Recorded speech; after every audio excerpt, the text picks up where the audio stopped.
Come on, what's that? Skip there.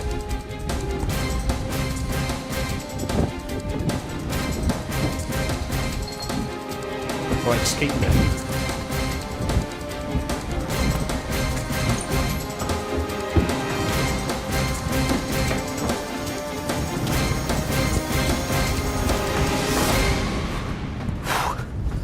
I'm here. Cue opening credits.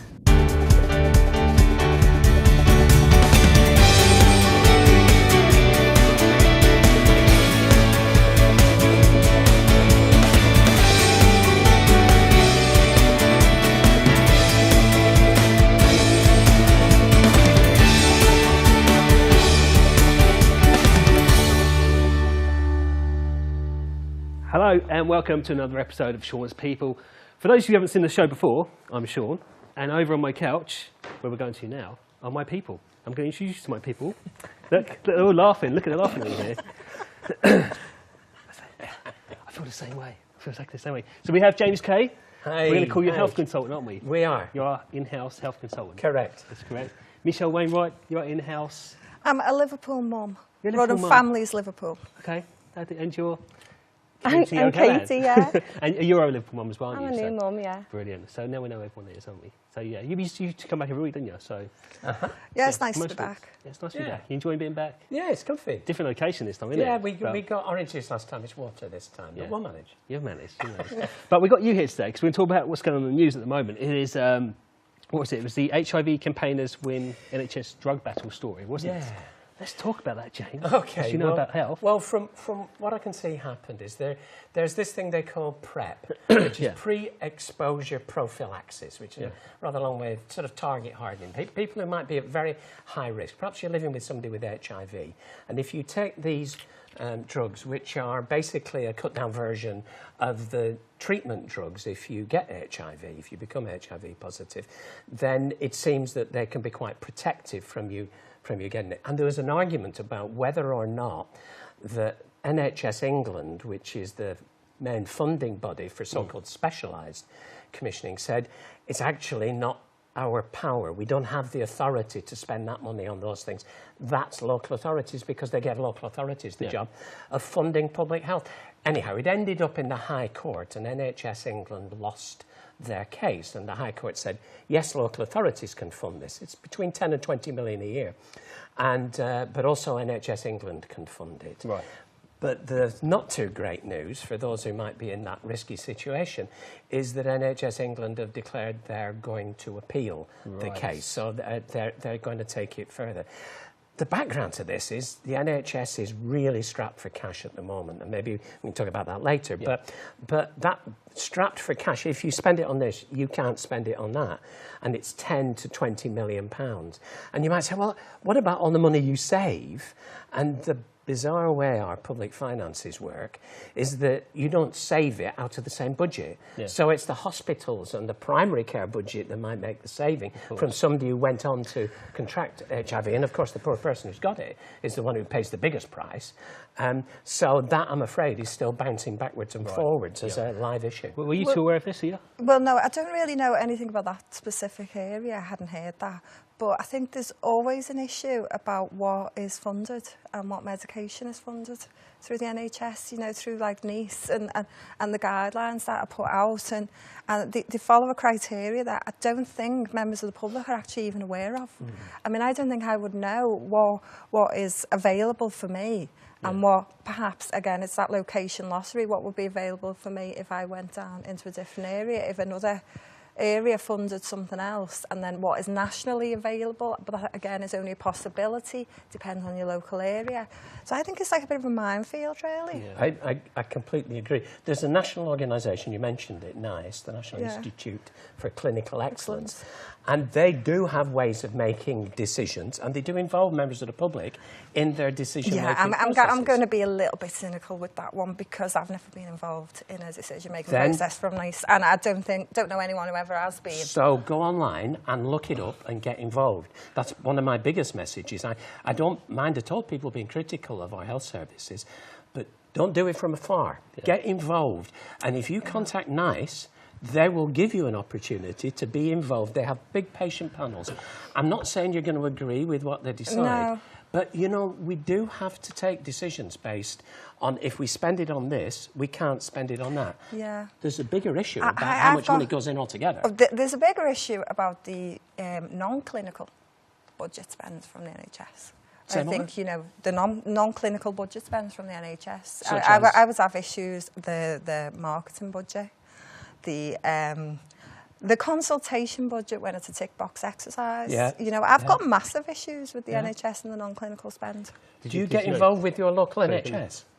Because you can, and argue exactly that point. I know you can, yeah. So Michelle's got issues with the NHS, yes, right? I have, yeah. Okay, apparently, Prime Minister... Although they are fabulous. I'm not going to knock the people working in the NHS. The Westminster Prime Ministers, right, they have issues with TV presenters. Yeah. Yeah. Yeah. Yeah, don't we all, though? Wonder why, Shaun? Yeah, I wonder why. They're not great people, are they?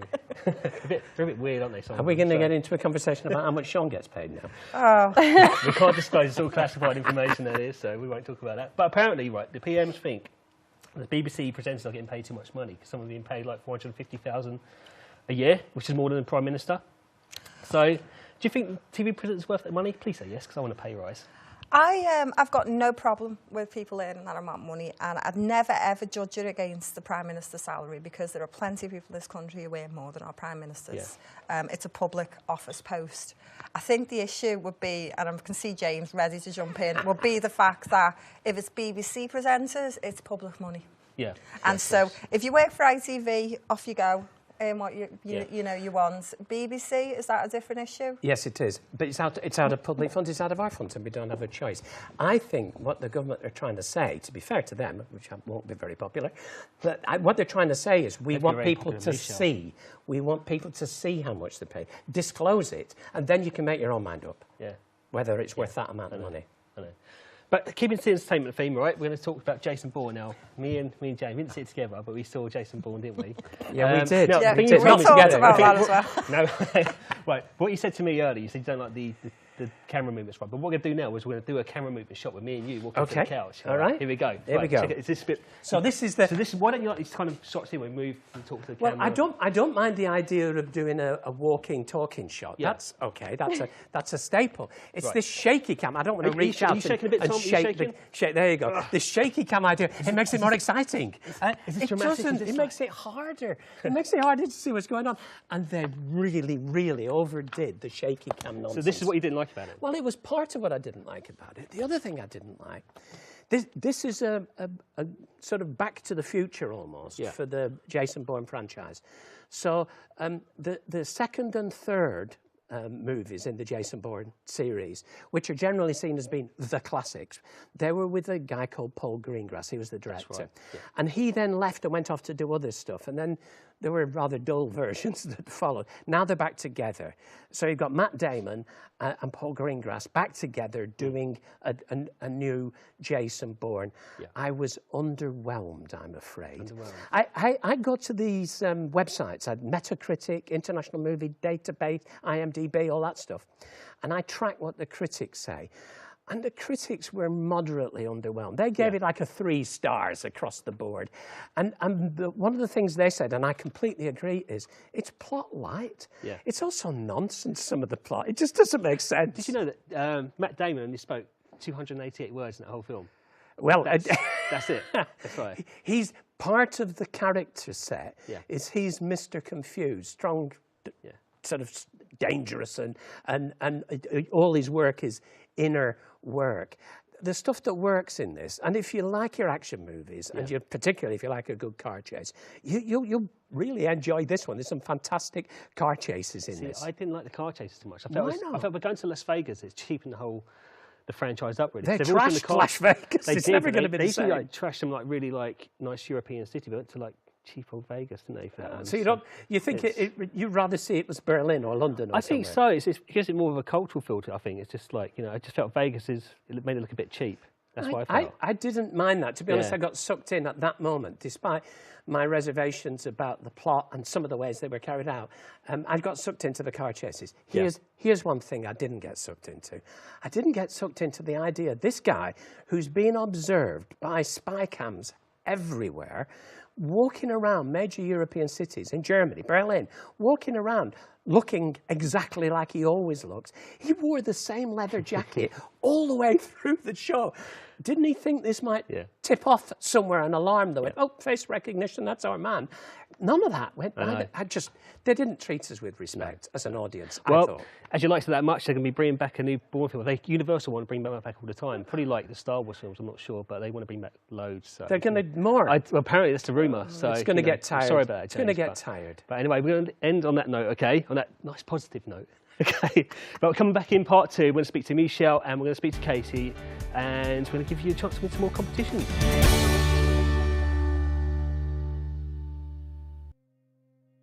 Now, Liverpool stands for more than just it being a festival. It's a showcase for the city.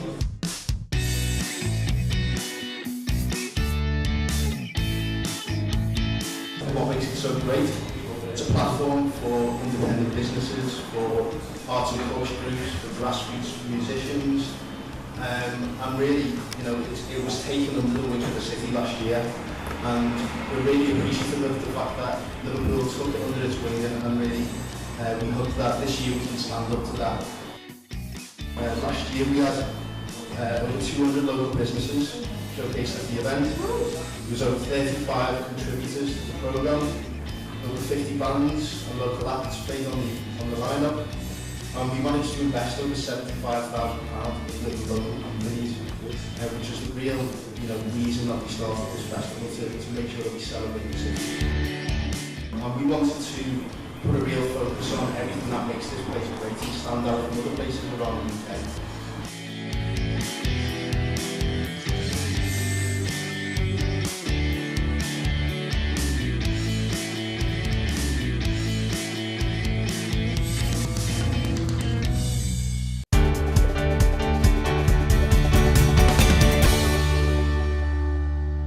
Welcome back to part 2. We're on the couch, another couch, the second couch of the episode. So, how was the break? How was the break for you guys? A 3-minute break. Oh, it was the energy I had to expand getting across the studio. What? Yeah, then that was a great shot we done, wasn't it? The great movie shot, no shaking. Should be really good one. You're fine. Good. Cool. Good. We've got you back here today, James, because we're going to talk about the NHS and the issues they're having at the moment, aren't they? Yeah. To talk a little bit about NHS and money, it's a difficult, controversial area. Let's be clear, first of all, the NHS spends a vast amount of money. The numbers are so big that ordinary folks, we can't get our heads around them. I'll tell you, it's £120 billion a year. That's a big, big number. And that's gone up from £64 billion a year in 2004 to about 120 in 2014-15. That's a massive increase. And I'm sure most people want us to spend that and maybe even spend more. Other countries spend more of their national income, what they call the gross domestic product, in percentage terms than we do. Others spend less. We're about in the middle, but I think many people would like to see us spend 2-3% more on our national health services. But we are where we are. We're in a really difficult time. And I think we're going to see a lot more belt tightening. We're going to see a lot of arguments between people about whether things should be funded or shouldn't be funded. The debate we had earlier about the HIV prophylaxis drug is one example of that, but there's going to be many, many more. So there's a big question here. What can people do about that, ordinary people? And what can they do? What can they do? Well, first thing I would say they should do is get involved. And Michelle and I may have slightly different views on this one. But I don't think there's an alternative. If you don't get involved, you can sit back and moan. That's the alternative to that. Yeah. So personally, I'd rather go in there and shout out and say what you think they should spend more on, what you think they should spend less on. You can get involved with your law. They're called clinical commissioning groups. They have open board meetings. Go along, see what they're doing, see what they're spending your money on, and get involved. They have lots of opportunities to do that. And there are lots of specialist organisations like Heart UK, which I was checking their website the other day. There's a load of really interesting stuff on there about cholesterol and how you can manage your own cholesterol. And the other, I'll tell you what, they're going to be the big controversial issues to come. Most of the health authorities at the moment are debating things like, should we carry on spending on giving paracetamol to people who turn up at the doctor for a headache? Now, I know how much it costs to buy a pack of paracetamol. It's 19 pence. If you get it on a prescription, somewhere between 8 and 30 quid it costs the NHS, depending on, I mean, if you have to have a doctor's appointment, you have to factor in that sort of time. Yeah. Now, you know, can we carry on putting money into this? People who want gluten-free products, there are some who really need those, but they've become quite a lot cheaper. Is that something the NHS, there's a consultation going on at the moment about whether the NHS should pay people to get gluten-free pizza dough, for example, and they can get that on script, and again, the same numbers are applying. Whereas if you buy your loaf of bread or your flour or whatever, then it's going to cost you a bit more than the everyday things. Of course. But we've got to start debating those issues. We can't just assume that the money's in there, because I'll tell you, all of the NHS in this area is struggling financially. We spend £3 billion, give or take, in the Mersey Bay area, if we include the places just around the edge and going south into Cheshire. And all of those budgets are under tremendous strain. So this is the big question. How do you get involved? Well, I would say get involved and go and argue your case. But maybe you're not quite as sympathetic to that. No, I do. I believe in being involved in things. I'm just cynical, really, on how things are come together. How consultations to me are not necessarily consultations. You know, they're based on the existing data that they've used. They've brought it all together. They've already decided their draft plan, their draft strategy of action. They've already sat down. They've seen what area things are going to be covered in, and they send it out to consultation. You know, and they get people involved, and they sign it off. Basically, there is not going to be, you know, a mass movement. The only way I see a mass movement with the NHS, funny enough, would be if someone was to set up something through social media. Now, you know, I'm looking at Katie now, and I'm thinking about the breastfeeding and the way breastfeeding in the last few years, you know, has become more funded via the NHS, the support available for breastfeeding mums, you know, and that, I think, has come a lot through active social media campaigns. Which is what we have to move on to now, because it's actually National Breastfeeding Month, isn't it? It's National Breastfeeding Month, and is it Global Breastfeeding Week? That's right, from August 1st to August 8th. And that's why you're here today, isn't it, Katie? Because you've only just become a mum, haven't you? Yeah. Right? And didn't you find it difficult in the beginning to find places that, you know, allow breastfeeding? Yeah, there was some places that it was really accessible. They were very open. It was very friendly to go and breastfeed, and it was felt very comfortable. And then there's other places that are not so open-minded, maybe, shall we say. What kind of things happen there when you...